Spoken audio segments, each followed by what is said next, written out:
It's a massive day. And today's video is going to be in French again. Welcome to day 45 of walking from Ireland to Spain.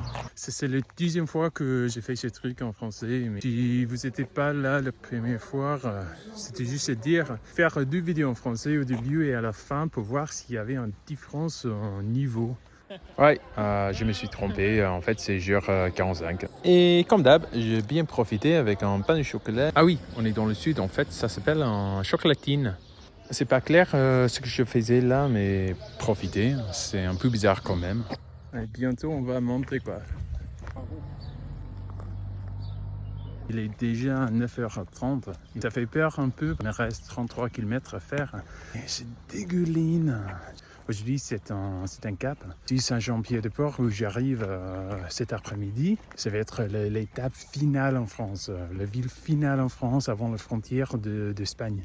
Ah, et c'est vraiment le fin de cette aventure française. Mais c'est parti pour la prochaine. C'est encore difficile à parler lorsque je monte avec la chaleur là. Donc, je ne respire pas trop bien, mais j'attends jusqu'à le sommet et je vais raconter un peu sur mon séjour là en France. Ah, c'est dégueulasse. Il n'y a rien comme ça au monde. Randonner sur la ligne de crête, c'est vraiment mon truc.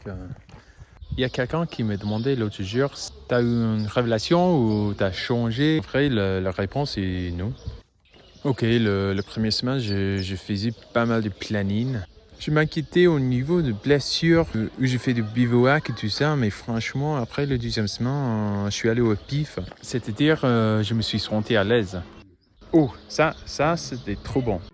Bref, j'ai pas la réponse à la vie, mais je me sens super chanceux. Et ça fait un peu cliché, mais j'ai l'impression de me rapprocher mon vrai même.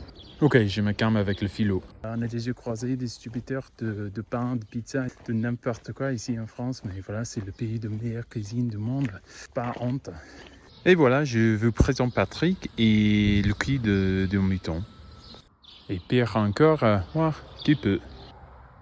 Et pour la deuxième fois, c'est Patrick, c'est un Irlandais qui fait le voyage en conférence depuis Paris à Porto avec son mini-vélo. Et après Patrick et le mouton, il y avait des chats et la transpation. Il y a plein de chemins de pèlerinage. Mais Saint-Jean-Pied-de-Port, c'est le vrai porte d'entrée. C'est le QG de pèlerins, de randonneurs. Et c'est spécial quand même. C'est spécial parce que j'étais là il y a 12 ans. Mais cette fois, je ferme la boucle. C'est fait.